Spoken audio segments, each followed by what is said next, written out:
Ce programme vous est offert par Illico Cash.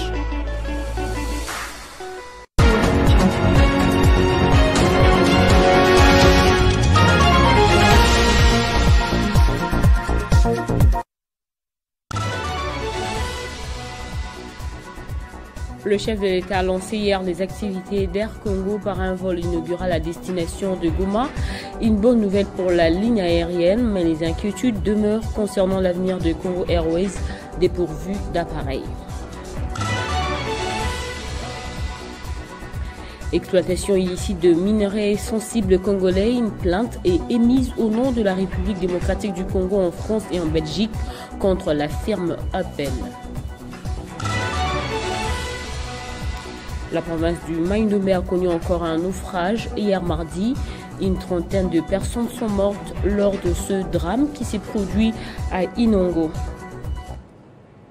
Mesdames et messieurs, bienvenue dans ce journal sur Télé 50, lancement de la nouvelle compagnie Air Congo par le chef de l'État Félix Tshisekedi, au-delà de Congo Airways dépourvu d'appareils. Est-ce une bonne stratégie de trop ou un moyen de relever la ligne aérienne congolaise qui n'était restée que de nom? L'État congolais est désormais face à l'injection de moyens pour le fonctionnement de deux sociétés d'aviation, dont Congo Airways et Air Congo. On va en parler avec Alain Bolodjoa, analyste économique et libre penseur. La République démocratique du Congo a l'avantage d'avoir un système multimodal dans le secteur de transport. C'est-à-dire que nous pouvons exploiter toutes les voies possibles, conventionnelles, reconnues dans le monde en matière de transport. Nous sommes situés au cœur de l'Afrique. Nous avons la possibilité de relier toute l'Afrique et cela sera plus avantageux pour le voyageur de nous avoir comme l'entreprise qui facilite dans ces secteurs. Parce que généralement, ceux qui veulent aller au Zimbabwe, s'ils prennent Ethiopian, ils doivent d'abord aller jusqu'à Addis Abeba. À partir d'Addis Abeba, ils prennent un autre avion justement pour arriver au Zimbabwe. Alors que chez nous, on part directement. C'est-à-dire que si nous organisons notre système de transport et plus précisément le système aérien, ça va booster non seulement l'Afrique, mais ça va aussi réduire le coût des déplacements des Africains, parce que nous sommes au cœur de l'Afrique. Au niveau interne, nous avons une compagnie d'aviation, Congo Airways. En réalité, Congo Airways devait avoir l'ambition d'inonder le marché africain. Mais déjà, au niveau national, il y a des sérieux problèmes. Des sérieux problèmes justement parce que cette entreprise a commencé avec 4 avions. Aujourd'hui, elle n'en a aucun. Parce que tous les avions ont été déclassés pratiquement du fait qu'il y a des problèmes de panne. Ce qui est aberrant, le gouvernement de la République, au lieu de réfléchir sur comment redresser cette entreprise, relancer les opérations, ce gouvernement a préféré créer une autre entreprise, Air Congo. Et ce qui est grave, les deux entreprises aujourd'hui qui sont supposées être opérationnelles, aucune d'entre elles n'a deux avions propres. Ils profitent de la location pour arriver à assouvir ou à éponger tant soit peu la forte demande au niveau national. Cela sous-entend quoi? Cela sous-entend qu'il y a accroissement de charges d'exploitation, mais cela ne répond pas à l'exigence en termes de qualité et de quantité. Exploitation illicite des minerais sensibles congolais, une plainte était mise au nom de la République démocratique du Congo en France et en Belgique contre la firme Apple. La nouvelle a été révélée hier mardi par les avocats de la République qui accusent l'entreprise de fabrication de iPhone de se procurer ces matières premières en contrebande depuis l'est du pays jusqu'au Rwanda. Arrestation de l'ancien président de la Commission électorale nationale indépendante, Daniel Ngoï Mulunda, pasteur de son État en Zambie. Cette arrestation intervient après celle de proches collaborateurs de John Numbi, poursuivis au pays pour plusieurs griefs. En attendant la communication des officiels, nous y reviendrons dans les heures qui suivent. Après des échanges avec Jean-Michel Sambou-Kondé, Johan Borstam a réitéré l'appel de l'Union européenne au Rwanda à cesser tout soutien au M23 et à retirer ses troupes de l'Est de la RDC. C'était au cours de l'audience qu'a accordé le président du Sénat, Jean-Michel Sambou-Kondé, à une délégation de l'Union européenne. La rencontre a eu lieu au Palais du Peuple et a tourné autour de la déception exprimée par l'Union européenne suite au boycott du processus de Luanda par le Rwanda qui a séché la tripartite du week-end dernier. Le représentant spécial de l'Union européenne dans la région des Grands Lacs, Johan Borstam, qui a conduit cette délégation auprès de Sambou-Kondé, l'a exprimé à la presse au sortir de l'audience. L'Union européenne a été très claire qu'il faut que le Rwanda retire ses troupes de l'Est de la République démocratique du Congo et qu'il faut aussi que le Rwanda coupe le soutien pour le mouvement M23. Selon Borstam, l'Union européenne a fortement soutenu le processus de Luanda et en tant que tel, il était extrêmement important aux yeux de l'Union européenne que tous les leaders et tous les gouvernements dans la région restent engagés dans ce processus. Je crois que les peuples dans la région et surtout les peuples dans l'Est de la République démocratique du Congo qui ont souffert tant et continuent de souffrir, ils méritent mieux, ils méritent un engagement plus sincère de tous les chefs de gouvernement, de tous les chefs d'État. Représentant l'Union européenne, il dit avoir également partagé avec le président du Sénat le fait que le Rwanda doit retirer ses troupes de l'Est de la République démocratique du Congo et couper tout soutien au M23, mais aussi le fait qu'il faille que le gouvernement congolais cesse sa coopération avec les FDLR et les démantèle. Les deux parties se sont engagées avec une ferme volonté. Encore un naufrage signalé dans le Mai-Ndombe. Selon les premières informations, le bateau a chaviré hier mardi, causant des dizaines de morts, dont des enfants. Des disparus sont également signalés. Le bateau aurait eu à son bord plus de 100 passagers et aurait chaviré quelques centaines de mètres seulement après son trajet. Ce nouveau naufrage est donc le 4e enregistré cette année dans la province du Mai-Ndombe, une région entourée des rivières et où beaucoup dépendent du transport fluvial. La route Kalambambouji est dans un très mauvais état. De Kalambambouji jusqu'à Kananga, il faut parfois 1 mois et 4 jours de route. Cette route est perçue comme un axe vital pour désenclaver la région et favoriser le développement économique. Les travaux démarrés et salués par la population et les usagers sont pour l'heure ralentis à cause d'une modification du contrat initial.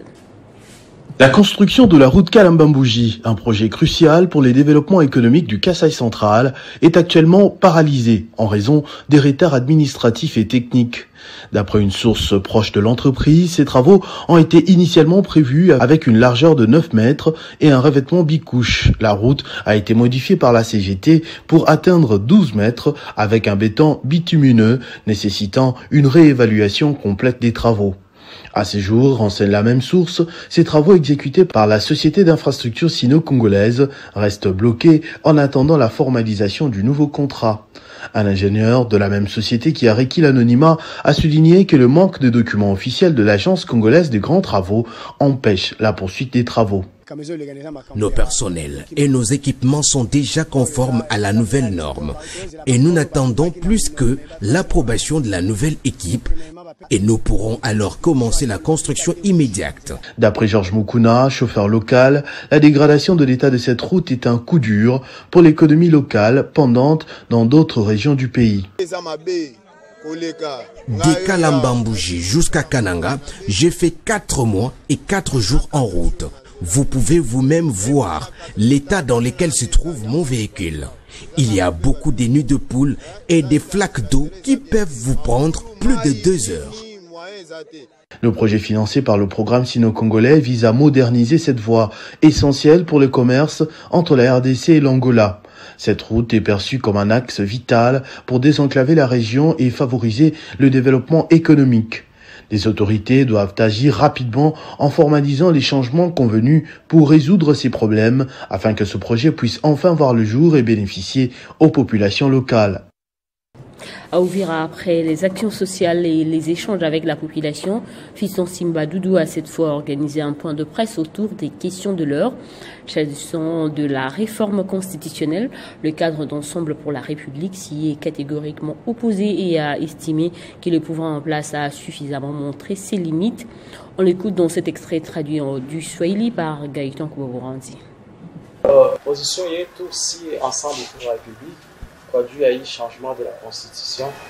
La position de notre parti Ensemble pour la République concernant le changement de la Constitution, nous constatons que le travail pour lequel le président Félix Tshisekedi Tshilombo a été voté le dépasse. Il a échoué malgré ses 6 ans à la tête du pays. Jusque maintenant, les enseignants ne sont pas bien payés. Les soldats, les infirmiers ne sont pas bien payés. Toutes les promesses sont non réalisées.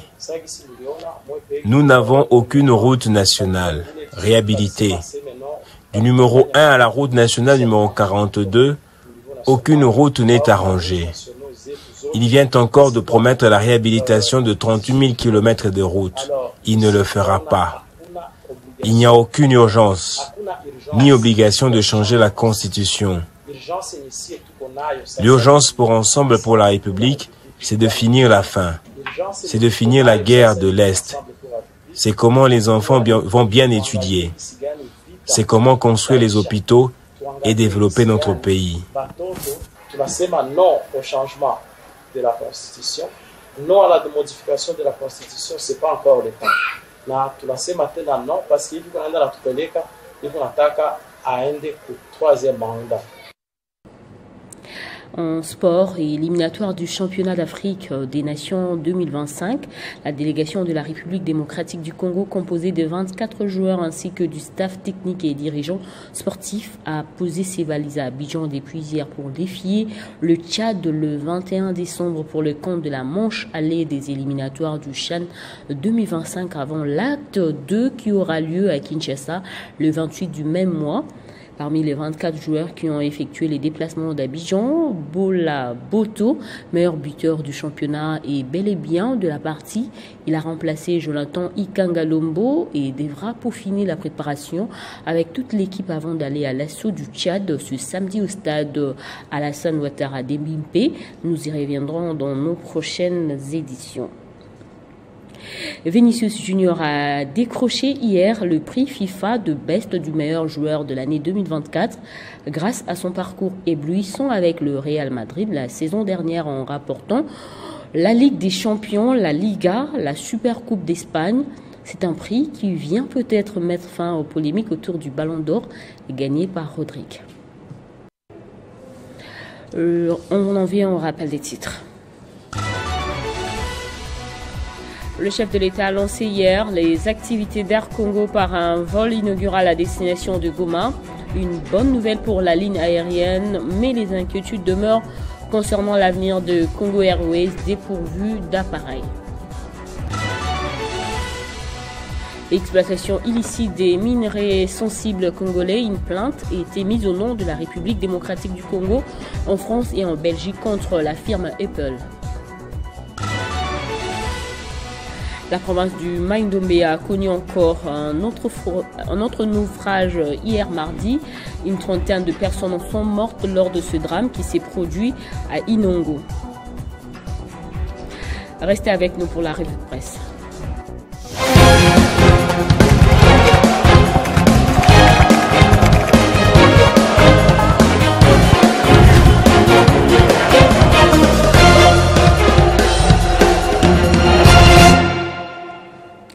C'est avec Nathan Diamouté que nous allons fêter le journal paru ce mercredi. Bonjour. Bonjour Bédrine Kenge. On ouvre votre revue de presse avec ce sujet. Minerai des sangs, le gouvernement congolais décide de porter plainte contre la marque téléphonique Apple.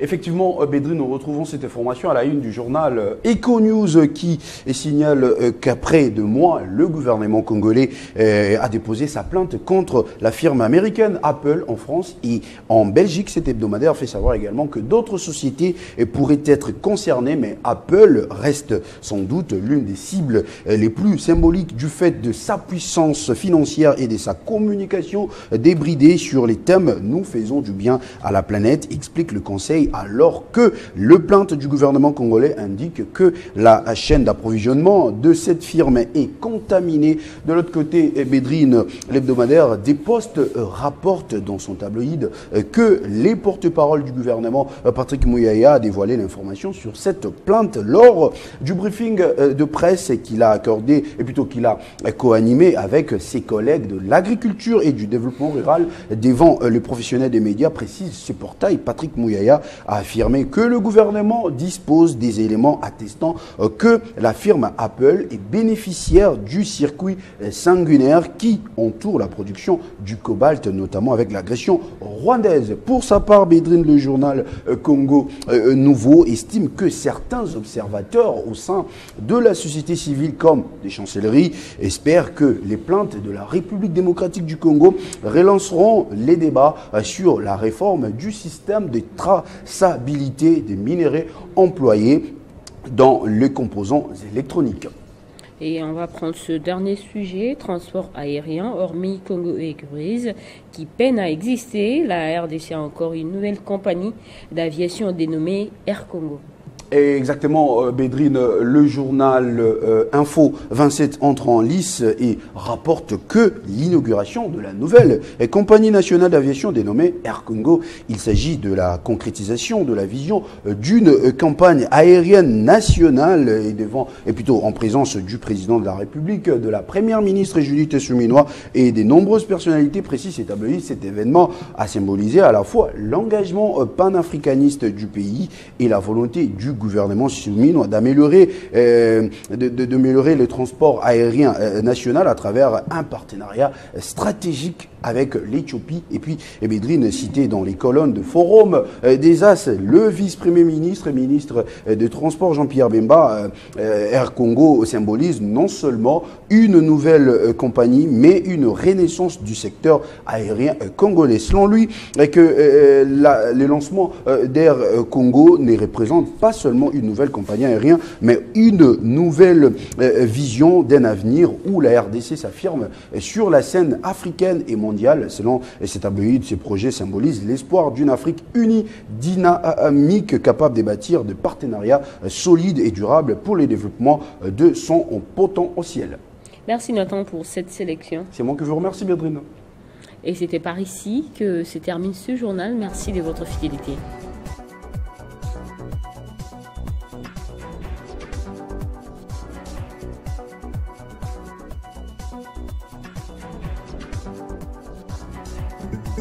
Retrouvez toute l'actualité en continu sur www.tele50.cd.